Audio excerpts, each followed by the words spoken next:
Hello friends, welcome to cure all. इस video में हम सिनोनिम और एंटोनिम पढ़ने वाले हैं। जो प्रीवियस के एग्ज़ाम में ये सारे क्वेश्चन आ चुके हैं। तो आज जो हम पढ़ने वाले हैं वो अल्फ़ाबेट ए से शुरू होगा। तो चलिए, आज का पहला वर्ड है अबेंडन।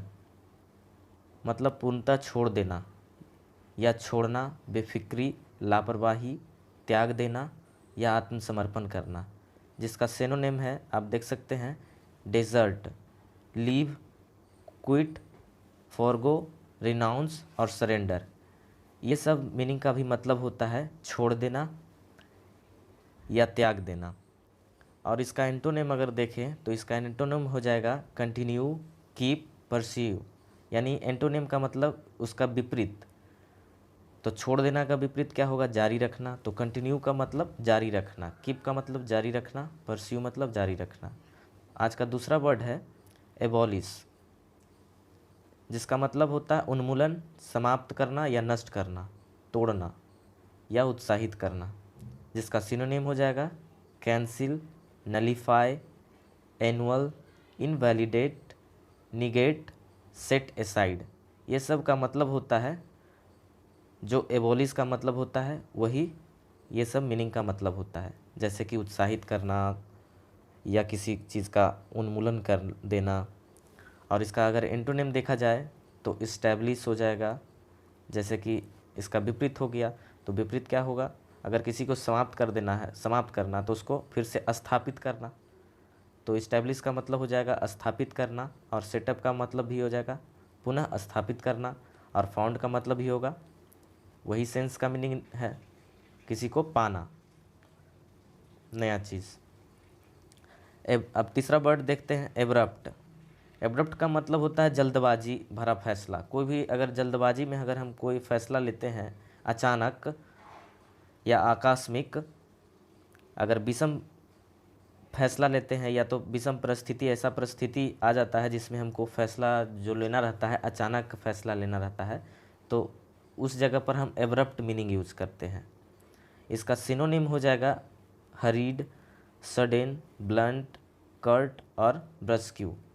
ये सब का मतलब भी होता है अचानक लिया गया फैसला, हरीड। ऐसे भी हम लोग आम यूज करते हैं, किप हरी या तो बी हरी, जिसका मतलब होता है जल्दी, मतलब कोई ऐसा काम जो जल्दी करना चाहिए, जल्दी किया जाए।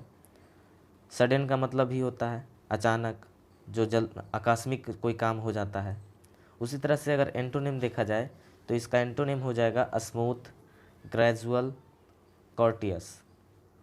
मतलब जो आराम से, जल्दी से नहीं, आराम से लिया गया फैसला। उसका विपरीत क्या हो जाएगा? जल्दी का मतलब आराम से लिया गया, मतलब थोड़ा देर करके भी, स्मूथली, ग्रेजुअल, धीरे धीरे। उसी प्रकार अब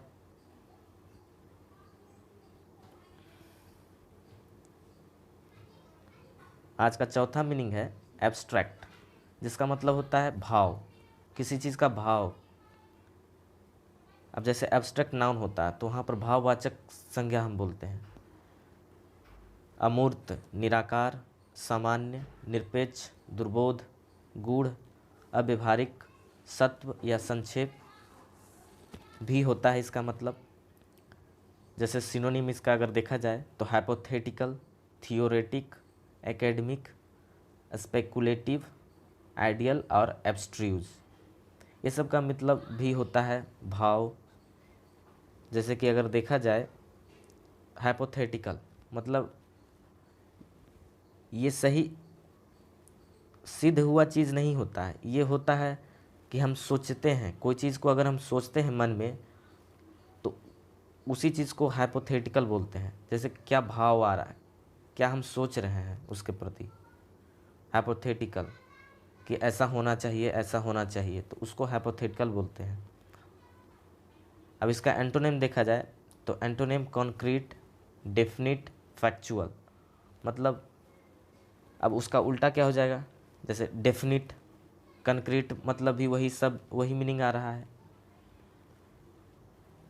वहाँ पर क्या था कि कि जिसका बोध नहीं है, दुर्बोध। तो यहाँ पर क्या है, जिसका बोध है, मतलब डिफिनिट है कि वो चीज़ होगा ही। तो इसी तरह से इसका एंटोनेम हो जाता है कॉन्क्रीट, डिफिनिट और फैक्चुअल। आज का अगला वर्ड है अबसर्ड। बेतुका, निरर्थक, विवेक शून्य। इसका मतलब होता है, इसका अगर सिनोनिम देखा जाए तो फुलिश, इडियोटिक, सिली, इनसेन, नॉनसेंसिकल, मोरोनिक, ये सब इसका सिनोनिम होता है। यानी कि जो एब्सर्ड का मीनिंग होता है वही फुलिश का भी मतलब होता है, इडियोटिक का भी मतलब होता है, सिली का भी मतलब होता है। मतलब जो हम मूर्खतापूर्ण अगर हम कोई फैसला ले लिए, अगर हम मूर्खतापूर्ण कोई बात कर दिए, तो वहाँ पर हम यूज़ करते हैं एब्सर्ड या तो फुलिश, इडियोटिक, सिली। अगर इसका उल्टा देखा जाए एंटोनेम, तो इसका लॉजिकल। अगर हम फुलिश बात कर रहे हैं तो उसका क्या हो जाएगा विपरीत, लॉजिकल, कि नहीं कुछ लॉजिक है इसके पीछे। तो लॉजिकल अगर हम बात करते हैं तो फुलिश का उल्टा हो जाएगा लॉजिकल, इडियोटिक का उल्टा हो जाएगा लॉजिकल, रीजनेबल उसके पीछे कोई कारण हो, रेशनल तार्किक हो, कोई तर्क दे करके बात किया गया हो, बिना विवेक के बात किया गया, वो फुलिश, इडियोटिक, सिली हो जाता है। लेकिन अगर कुछ लॉजिक हो, तर्क दिया गया हो, कुछ कारण हो, तो वो हो जाता है लॉजिकल, रीजनेबल, रेशनल, वो उसका एंटोनिम हो जाएगा। अगला वर्ड देखें तो एबंडेंट, जिसका मतलब होता है प्रचुर, भरपूर। मतलब जो काफ़ी मात्रा में हो, भरपूर मात्रा में हो। जैसे धनी,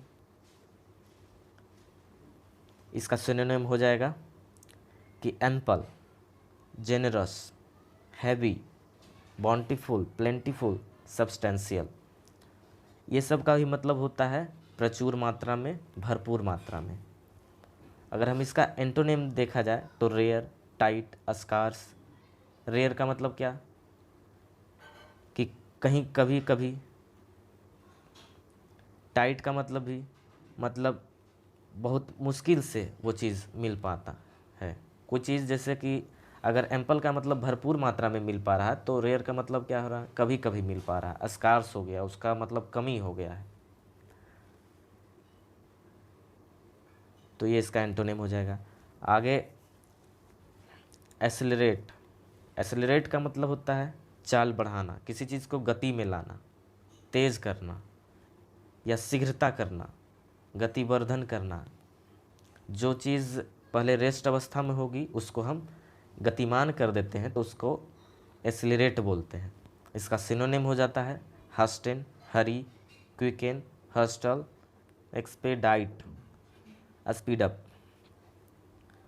स्पीडअप मतलब यहाँ से पता चल रहा है किसी चीज़ को हम स्पीड में लाते हैं, यानी कि गति में लाना। हास्टेन करना यानी कि तेज़ करना। उसका उल्टा हो जाएगा डी एसिलरेट।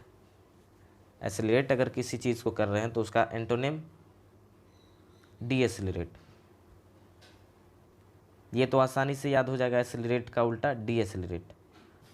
उसी तरह से रिटार्डेशन होता है एक मीनिंग, जैसे एसिलरेशन से रिटार्डेशन एक बनता है, तो उसी तरह से एसिलरेट है तो इसका रिटार्ड भी अपोजिट हो जाएगा। स्लो डाउन, अब जैसे गति करना किसी का, तो उसका क्या होगा, स्लो डाउन भी हो जाएगा, कि स्लो डाउन कर देना, गति को कम कर देना। आज का आखिरी वर्ड है एकम्प्लिश। एकम्प्लिश मतलब होता है पूरा करना। कोई काम जो अधूरा रह गया है उसको हम पूरा कर देते हैं, तो वो वर्क जो होता है वो एकम्प्लिश होता है। जैसे एकम्प्लिश योर वर्क मतलब अपने काम को पूरा करो, अपने काम को निपटाओ, संपन्न करना, निष्पादित करना। इसका सिनोनिम अगर देखें तो अचीव, अटेन, गेन। अचीव मतलब क्या होता है, उस किसी चीज़ को प्राप्त कर लेना। जहाँ तक हमको करना था कोई काम, तो वो चीज़ हम अगर प्राप्त कर लिए तो उसको अचीव बोलेंगे, यानी कि उस काम को पूरा कर लिए। इसका सिनोनिम हो जाएगा रीच हो जाएगा, रियलाइज़ हो जाएगा, फुलफिल हो जाएगा। तो ये सब इसका सिनोनिम हो जाएगा। अगर एंटोनिम का बात किया जाए तो अगर हम अचीव नहीं कर पाए कोई चीज़ को तो क्या हो जाएंगे, फेल कर जाएंगे। तो इसका एंटोनिम क्या हो जाएगा, फेल हो जाएगा, फॉरसेक हो जाएगा, गिव अप हो जाएगा। अगर हम किसी काम को नहीं कर पाते हैं तो हम या तो फेल हो जाते हैं या तो हम उसको छोड़ देते हैं। तो ये एंटोनिम में आ जाएगा फेल, फॉरसेक और गिव अप। इस तरह के प्रीवियस ईयर क्वेश्चन जो सिनोनिम एंटोनिम से पूछे गए हैं उसको मैं लाता रहूँगा, और इसके लिए आपको सब्सक्राइब करना होगा, जिससे मैं अगर कोई वीडियो अपलोड करूँगा सिनोनिम एंटोनिम से रिलेटेड तो आप उसका नोटिफिकेशन पा सकते हैं।